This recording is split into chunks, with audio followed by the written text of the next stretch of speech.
Olá, eu sou Thay Ribeiro. Neste vídeo, eu gostaria de compartilhar com você a forma mais fácil que eu aprendi para entender como o nosso cérebro afeta o nosso comportamento. Este modelo foi elaborado pelo psiquiatra e professor Daniel Siegel, baseado nas 3 partes principais do nosso cérebro. Se você pegar o seu polegar e colocar no meio da sua palma e cobrir os dedos, você tem um modelo bem útil do cérebro de 3 partes. A parte reptiliana, a límbica e o córtex. A medula espinhal é representada pelo pulso, que sobe até dentro do crânio, onde temos o tronco cerebral, ou que também é conhecido como parte reptiliana. Vamos entender melhor. Começando pela parte mais antiga do cérebro humano, a reptiliana, também conhecida como tronco cerebral, como eu falei. É aqui que se baseia o nosso instinto de sobrevivência. Possui regiões que criam respostas de lutar, fugir, congelar ou desfalecer, que surge quando nos sentimos ameaçados. Sabe aquele frio na barriga antes de uma apresentação? Ela é gerada por essa parte aqui. Além disso, essa parte do nosso cérebro recebe informações do corpo e regula, por exemplo, a respiração, como digerimos os alimentos, como o nosso coração funciona. Essa parte do tronco cerebral é considerado um sistema reptiliano porque evoluiu muito antes das outras partes do cérebro. Como tal, pode ser vistos em répteis que também evoluíram muito antes de animais posteriores, como os mamíferos. E então, próxima a essa parte, temos o cérebro límbico, a sede das nossas emoções. E ele é representado por esse polegar aqui, que possui conexão direta com o tronco cerebral, a parte reptiliana que a gente acabou de falar, e o córtex, que vamos falar a seguir. Essa parte do cérebro límbico trabalha junto com o tronco cerebral para gerar as emoções, também para nos motivar e assim para conduzir os nossos comportamentos. E ela também dá significado às coisas, por exemplo, se elas são boas ou não. E essa parte de cima aqui é chamada de córtex, conhecido do inglês como brain cap, que a gente pode traduzir como o boné do cérebro. A parte do cérebro que pensa, que é representado pelos dedos como um boné que cobre essas 2 áreas aqui, a reptiliana e a límbica. Em geral, a parte de trás representa o mundo externo e a parte frontal, chamada de córtex pré-frontal, é o que nos faz pensar, refletir, e é a parte que gerencia as nossas emoções. Então, neste modelo de cérebro, a parte do cérebro que está no controle é esta parte aqui, mais externa, quando ela está fechada assim. Caso o cérebro reptiliano esteja no controle, se você colocar o polegar sobre ele, então a sua parte emocional do cérebro assume o controle. E em seguida, se você envolver os seus dedos sobre o cérebro límbico aqui, o seu córtex assume o controle. Então, quando o seu punho estiver fechado, o seu córtex, essa parte aqui superior do cérebro, que nos permite perceber o mundo exterior, para pensar e raciocinar, ela está no controle.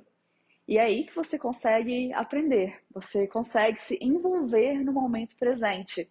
Você pode fazer escolhas conscientes e controlar o seu comportamento e até as suas emoções. Tanto que essa parte aqui ela também é conhecida como a zona de aprendizagem. Caso essa tampa se levantar, vamos dizer assim, ou se o boné cair, significa que o córtex não está mais no controle. Então, o seu cérebro pensante não está funcionando bem e o cérebro límbico, o cérebro emocional, assume o controle. E isso pode ser expressado por emoções intensas.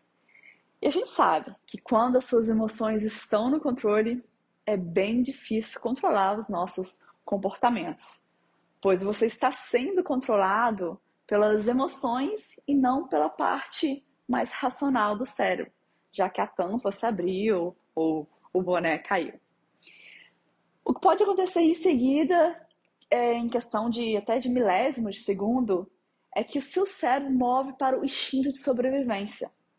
Então, o seu polegar aqui se abre e é quando a parte mais antiga do nosso cérebro, a que a gente chamou de parte reptiliana, assume controle. Quando essa parte reptiliana está no controle, você, vamos dizer assim, não consegue fazer escolhas conscientes. É quando a gente se sente sobrecarregado ou sem controle.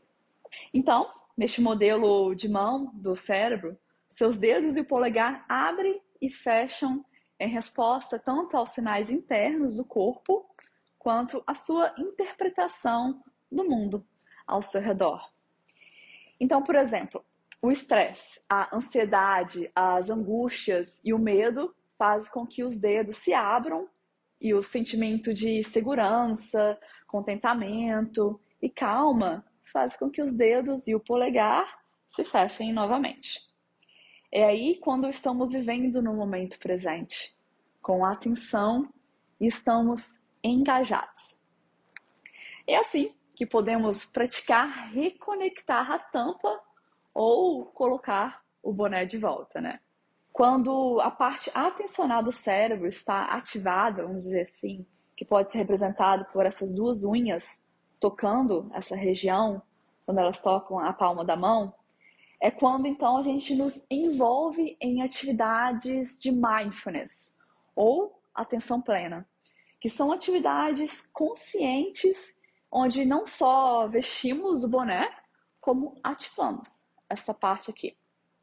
Mas detalhe, a gente não consegue fazer isso durante o modo de sobrevivência.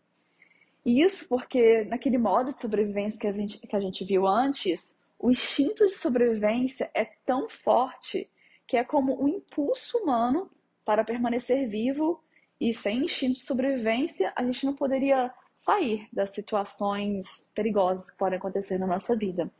Apenas entendendo como este sistema funciona, a gente consegue adquirir as ferramentas para responder melhor aos estímulos, ao invés de reagir e nos envolver em respostas automáticas. Como o Viktor Frankl disse, entre o estímulo e a resposta há um espaço. E esse espaço é o nosso poder de escolher a nossa resposta.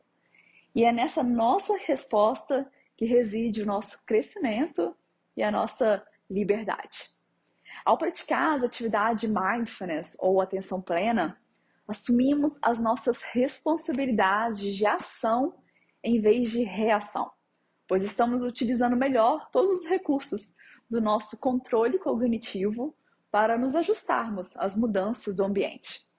Ou seja, possuímos uma melhor flexibilidade de resposta, que pode nos ajudar nas tomadas de decisão, na comunicação, na consciência situacional, no trabalho em equipe e nas habilidades de liderança, por exemplo.